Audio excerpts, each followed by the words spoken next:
हम जिस दौर में ज़िंदा हैं हमें उस दौर को समझना बहुत ज़रूरी है। जिस टाइम जोन में हम हैं, जिस एरा में हम हैं, और ये जो टाइम एरा है ये ज़ाहिरन मॉडर्नाइजेशन के पीक पर है अपने। और इसे जिसे जो उस्ताद हैं इस हौज़े के, इस फील्ड के, वो इसे ट्रांस मॉडर्नाइजेशन कहते हैं कि जहाँ पर इंसान जो है वो मशीन के साथ कंबाइन हो गया है।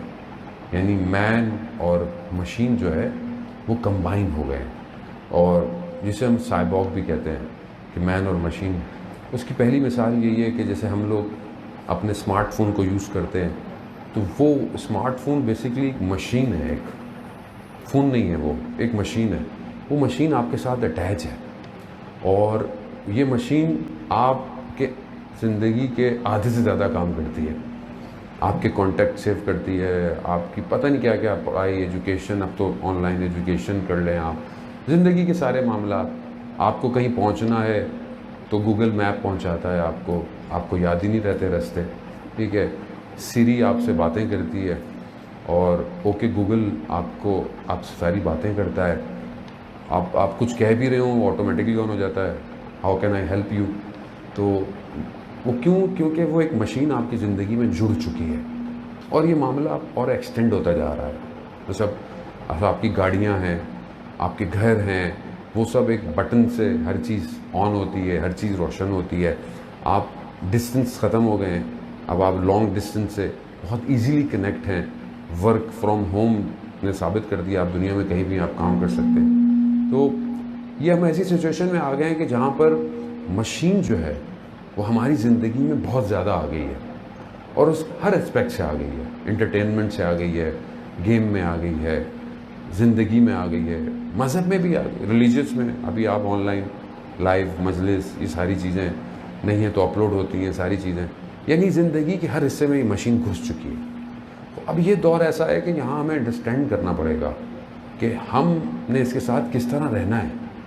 अगर हमने अपने आप को इसके हाल पर छोड़ दिया तो ये हमें उस दौर में ले जाएगी जहाँ वो लेके जाना चाहते हैं, कि जहाँ पर इंसान की कदरें ख़त्म हो जाएंगी, इंसान की वैल्यूज़ नहीं होगी, और वहाँ पर मशीन की वैल्यूज़ ज़्यादा हो जाएगी। इसी वजह से आप देखें कि दुनिया के बड़े बड़े जो शख्सियतें हैं, जो ज़ाहिरी शख्सियतें भी दुनियावी हैं, वो भी यही कहती हैं कि आप अपने बच्चे को जो है वो नॉलेज दे के कमाल पे नहीं पहुंचा सकते। नॉलेज बेस्ड एजुकेशन जो है वो मशीन के पास ज़्यादा है। आप अपने बच्चे को क्या सिखाएंगे जो आपकी मशीन के पास है? तो आने वाले टाइम में नॉलेज मशीन के पास आपसे ज़्यादा है। सारी चीज़ें रोबोट्स करेंगे और कर भी रहे हैं। क्या चीज़ है जो इंसान को उससे डिफ्रेंशिएट करेगी? वो इखलाक है। मशीन जितनी बड़ी हो जाए उसमें इखलाक नहीं होगा। इसलिए रसूल खुदा हज़रत मोहम्मद मुस्तफ़ा सल्लल्लाहु अलैहि वसल्लम रसूल खुदा ने फरमाया कि मुझे मबऊस इसलिए किया गया, यानी मुझे नबूवत दी इसलिए गई, मुझे भेजा किस लिए गया कि मैं मकारिमुल इखलाक को इजरा करूँ, यानी मैं इखलाकियात सिखाऊँ। इखलाक यानी इखलाक बहुत वसी है। इखलाक सिर्फ ज़ाहिरी रवैया नहीं है, बल्कि इंसान के बातिन से स्टार्ट होता है, फिर ज़ाहिर पे आता है। अम्बिया को भेजा इसलिए वयुज़क्कीहिम वयुअल्लिमुहुमुल किताबा वल हिकमा, यानी तुम्हारा तज़किया करे, तुम्हें पाक करे। मशीन पाक नहीं कर सकती, मशीन के जज्बात नहीं है, मशीन के एहसासात नहीं है। अब इस एक दौर में जहाँ हम जिंदा हैं, वहाँ पर जो बच्चे हैं, जवान हैं ख़ास तौर पे, इनकी तरबियत बहुत बड़ा मसला हो गई है, ख़ास तौर पे माओं के लिए। आने वाली जनरेशन जो, और अभी जनरेशन बैठी हुई है इसके लिए, उसके लिए हमें ज़रूरी है कि हम थोड़ा सा इंसान को समझें। ये जो इंसान है, ये हर स्टेज में इसकी रिक्वायरमेंट अलग है। बड़े बड़े जो साइकेट्रिस्ट हैं, वो जब बच्चों या जवानों को देखते हैं तो इनको डिफ्रेंशिएट करते हैं कि एक वो एज है कि जब बच्चा क्रॉल करता है, फिर थोड़ा सा बड़ा होता है, फिर थोड़ा सा और जवान होता है। हर एज में इसकी रिक्वायरमेंट अलग है, इसका जज करना चीज़ों का। छोटा बच्चा जो होता है, जो क्रॉल करता है, वो हर चीज़ को अपने दांतों में दबाना शुरू करता है जब उसके टीथ आते हैं। क्यों? उसे यही एहसास है उसके लिए।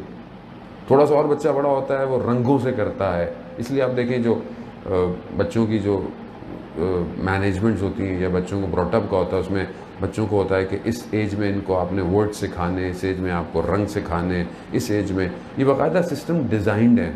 हमारे मुल्क में मुतासिफान अफसोस के साथ कोई इतना ज़्यादा नहीं होता। छोटा बच्चा फ़ौरन इसको भेज दो, स्कूल भेज दो, किंडरगार्टन भेज दो, वरना एक एज है हर चीज़ को सीखने की। उसके अलावा अगर आप इसको सिखाएंगे तो आप इसके ऊपर लोड डाल रहे हैं, उसकी शख्सियत बर्बाद कर रहे हैं। अब ये जो एज है, ये जो ग्रो कर रहा है बच्चा, इसकी कुछ चीज़ें नेचुरल हैं और फितरतन है पूरी दुनिया में, चाहे वो यहाँ हो, चाहे वो दुनिया के अफ्रीका में हो, चाहे वो अमेरिका में हो, कहीं पे भी हो। कुछ चीज़ें इसकी नेचुरल हैं, इसकी रिक्वायरमेंट हैं। इस नेचुरल और रिक्वायरमेंट को देखकर चीज़ें डिज़ाइन की जाती है पूरी दुनिया में, चाहे वो प्रोडक्ट्स हों, चाहे वो कार्टून हो, चाहे वो एनिमेशंस हो, कुछ भी हो, उसकी रिक्वायरमेंट को देख के डिज़ाइन की जाती है। कुछ चीज़ें जो इसके अंदर हैं वो हमें पता होनी चाहिए कि जो इसकी ज़रूरत है बच्चे की। पहली चीज़, ये जो बच्चा है, ये बच्चा रोल मॉडल चाहता है। इस बच्चे को रोल मॉडल चाहिए, इसकी नेचर में, फितरत में। ये अपने घर में किसी को देखता है, जैसे आप देखें छोटे बच्चे को, जब अपने वालिद को देखता है कि बैग लेके जा रहा है, तो वो भी कभी कभी घर में बैग उठाता है। कहाँ जा रहे हो? मैं भी ऑफिस जा रहा हूँ। क्यों? क्योंकि वो रोल मॉडल देख रहा होता है। छोटी बेटी है, वो हो सकता है बाज़ औक़ात अपनी अम्मी को देखती है कि वो नमाज़ पढ़ रही है, तो ये भी चादर पहन के जैसी तैसी भी करके ये भी नमाज़ पढ़ना शुरू कर देती है। इसको पता नहीं है। क्यों? क्योंकि इसकी फितरत में है फॉलो करना, रोल मॉडल क्रिएट, इसकी नेचुरल। अगर हम इसको सही रोल मॉडल नहीं देंगे तो इसको दुनिया रोल मॉडल दे रही है, और इसकी इस फितरत को देखकर ये सारी बड़ी बड़ी कंपनियां डिज़ाइंड है। डिज्नी, मार्वल, डीसी कॉमिक्स, ये 2-3 बड़ी कंपनियां हैं, जिसमें सबसे पुरानी कंपनी डीसी कॉमिक्स है, जिसने 1935 में सबसे पहले सुपरमैन डिज़ाइन किया। सुपरमैन 1935 में पहला कॉमिक्स आया है कि जिसको फॉलो करना था, और आज आपके सामने सुपरमैन बेचारा मर भी गया कई दफ़ा, फिर जिंदा कर देते हैं। सुपरमैन, बैटमैन, ये डीसी कॉमिक्स के करेक्टर हैं। डिज्नी के करेक्टर्स अलग हैं। डिज्नी के करेक्टर्स जिसमें बहुत सारे जानवर हैं, मिक्की माउस हो गया, इस तरह के सारे करेक्टर हैं जो बच्चों को बहुत पसंद हैं, टॉम एंड जेरी। फिर डिज्नी दूसरे वर्जन पे बाद में आया, उसके ज़रिए से पहले उसने चीज़ों को किया। बच्चे को देखें आप, बच्चे कहते हैं यही स्टफ़ टॉय चाहिए मुझे, ये टेडी बियर चाहिए मुझे, फलानी चीज़ चाहिए मुझे। क्यों है? क्योंकि रोल मॉडल दे रहा है। फिर ये जो अभी कुछ सालों में जिसने सबसे ज़्यादा काम किया है वो मार्वल है। मार्वल स्टूडियो ने बहुत बड़ा काम किया और इतने करेक्टर डिज़ाइन किए, हर ज़रूरत के हिसाब से उसने करेक्टर डिज़ाइन किया, जिसके मशहूर करेक्टर कैप्टन अमेरिका और सुपरमैन, स्पाइडरमैन, और फिर इन सबको जमा भी कर लिया और सबको एक साथ भी ला रहा है। आयरन मैन, पता नहीं अब नाम लेना शुरू कर दें आप। क्यों रोल मॉडल क्रिएट कर रहा है? क्योंकि फितरत नेचर में है। पहले सिर्फ एनिमेशन करता था, फिर फिल्में भी बनाने लग गया। फिर क्या करते हैं? फिर ये स्कूल का बैग बनाते हैं, बच्चों का लंच बॉक्स बनाते हैं, इनकी किताबों का कवर बनाते हैं। अब उसको ये चाहिए अपनी ज़िंदगी में, फिर कपड़े बनाते हैं, टी शर्ट्स बनाते हैं, फिर रूम ऐसा हो। डिज्नी ने क्या किया? लड़कियों को टारगेट किया, फ्रोज़न बनाया, डिज्नी प्रिंसेस क्रिएट की, वो रोल मॉडल हैं। अब सालगिरह होगी तो उसकी थीम पे होगी, घर में अगर वॉलपेपर लगा होगा तो इसका होगा। लेकिन उसके पीछे क्या है किसी को नहीं पता, पीछे कौन कर रहा है, पीछे इसके पीछे करने वालों का हदफ क्या है, किसी को नहीं पता। क्यों? क्योंकि हम सिर्फ जाहिर को देख रहे हैं। अच्छा, जो वालिदैन हैं उनको तो कुछ पता ही नहीं है, तो बच्चा कार्टून देख रहा है, कार्टून और एनिमेशन के पीछे हो क्या रहा है, उसने बर्बाद कर दिया नस्ल को। टॉय स्टोरी, कि जो टॉयज़ की स्टोरी है कार्टून के अंदर, बहुत सारे चीज़ें, रिलेशंस, गुफ्तगुएं जो आप खुद नहीं देख सकते फिल्मों में, और आप कहते हैं ओह अस्तगफिरुल्लाह, चैनल चेंज कर दो। उसने उन सारे रिलेशंस को टॉयज़ के ज़रिए करके दिखा दिया, और आपको महसूस नहीं हुआ आपका बच्चा देख क्या रहा है। मेरे पास स्लाइड्स नहीं है, एनिमेशन नहीं है, वरना मैं आपको दिखाता कि वो कहाँ लेके जा रहा है आपको, और हमें पता ही नहीं है। तो पहली चीज़ रोल मॉडल क्रिएट करना, उसने क्रिएट किया है और वो इसके ज़रिए से जहनों को कंट्रोल कर रहा है। आप देख लें, बच्चा जो है वो, हमारा बच्चा बेंटन बनना चाहता है, घड़ी पहनता है, वो भी दीवार पे मारता है, शायद मैं भी बाहर आ जाऊंगा। क्यों? क्योंकि उसके लिए ये सर्वाइवल है, यही बचाएगा, सुपरमैन बचाएगा, स्पाइडरमैन बचाएगा, वो बनना चाहता है ऐसा, वो कपड़े खरीदता है। क्यों? क्योंकि उन्होंने इसको ग्रैब कर लिया है, ये उसकी नेचर थी। हमने क्या किया? हमारे पास क्या रोल मॉडल है बच्चे के लिए? हमने बच्चे को क्या रोल मॉडल दिया? ईरान इराक की जो वॉर थी, 8 साल की जंग रही, उसमें जब आयतुल्लाह खामनाई प्रेसिडेंट थे तो ये अपने ऑफिस से बाहर निकल रहे थे, तो इन्होंने देखा कि बाहर शोर है सिक्योरिटी में। तो कहा कैसा शोर है? कहा एक बच्चा है 12-13 साल का, पहले कहता था मैंने प्रेसिडेंट को देखना है, अब कह रहा है मुझे बात करनी है। तो इन्होंने कहा मेरे पास टाइम है, बात कराओ। उसे देखा तो वो रो रहा है, उसे पूछा कहाँ से हो? तो उसने बोला मैं फ़लाने नॉर्थ जो है वो ईरान से आया हूँ और बसों पे आया हूँ आपसे मिलने। कहा खैरियत? कहा वो एक मसला है।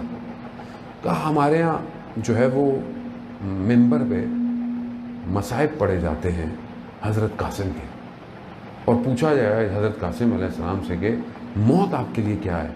तो हज़रत कासिम ने कहा शहद से भी ज़्यादा मीठी है। तो जब हम कहते हैं कि जंग हो रही है, जंग में जाने दो, हम भी तो 13 साल के हैं, लेकिन हमें कहते हैं नहीं नहीं स्कूल में पढ़ो, अभी बच्चे हो। कह रहे या ये मसाइब बंद करा दें या जंग में जाने दें। यानी करबला रोल मॉडल क्रिएट कर रही है। हमारे पास क्या है हज़रत कासिम से? हमने क्या रोल मॉडल लिया आज तक? और वो खैर फिर बाद में उसको भेजा और वो शहीद भी हो गया। हमने रोल मॉडल बनाया हज़रत अली अकबर को जवानों ने अपनी ज़िंदगी में। हमारा तो रोल मॉडल या तो आप देखें कि वो रोनाल्डो होगा, उसको फॉलो करेंगे, या कोई एक्टर होगा या कोई क्रिकेटर होगा, जो भी आपको अच्छा लगता है वही होगा, उसी को फॉलो करना है हमने। ये बनाया जाता है, ये खुद नहीं बनता, इसको बनाया जाता है। ऐसे नहीं होता कि एक शख्स के मिलियंस फॉलोअर्स हैं, मिलियन उसको फॉलो करते हैं और उसको भी पता है कि सुबह उठ के भी तस्वीर खींचनी है,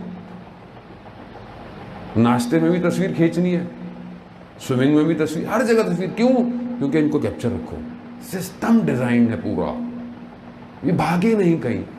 कोई यहाँ से करता है, कोई किसी को कहीं और से, हर किसी की एक अलग अट्रैक्शन भी पैदा की हुई है उन्होंने। लड़कियों के लिए भी इस तरह बहुत सारे, हो सकता है कोई कोई कोई पर्सनैलिटी हो, कोई एक्टर हो, कोई भी हो, मिलियंस फॉलोअर्स हैं आप देखें। क्यों? क्योंकि इनको खाली नहीं छोड़ो, इनको दो। जब आप किसी को पसंद करते हैं, जब आप किसी को फॉलो करते हैं ना, तो फिर आप चाहते हैं मैं इस जैसा बनूं। आप देखते हैं कि मतलब उसने कैप कौन सी पहनी हुई है, उसने CR7 के जूते पहने हुए हैं, उसको तो ब्रांड ही उसका अपना है वो, तो वो कहता है कि हमारे लड़के भी कहते हैं हमें भी फुटबॉल के लिए CR7 चाहिए। क्रिएट किया है, कॉर्पोरेट वर्ल्ड इंगेज है पूरी इसके अंदर, बिजनेस इंगेज है इसके अंदर। काम ऐसे करना है कि लोगों में ख्वाहिश पैदा करो, फिर उसके बाद आप देखें ये जो ब्रांड हैं इस तरह के कितना महंगा मिलता है। होता क्या है? वही चीज़ है, इसी एक चीज़ के ऊपर डिज्नी का मार्क लगा दें, वो महंगी हो जाएगी, वही चीज़ सस्ती हो तो चाइना से आ जाएगी 2 मिनट में। ये सिस्टम है कि आपको ग्रैब करना है, उसने आपकी ज़िंदगी को छोड़ना नहीं चाहता। इसलिए अब खातून को देख लें, अब फ्रोजन जो है, या इस तरह की जितने भी प्रिंसेस हैं, डिज्नी की जो प्रिंसेस हैं, या वो एक प्रिंस थी जो सो रही थी 7 साल, पता नहीं कितने साल सोती रही, कोई शहजादा आएगा उसको उठाएगा। अब ये कितना जहन के अंदर डाला गया है कि हमारी बच्चियाँ सोचती हैं कब शहजादा आएगा।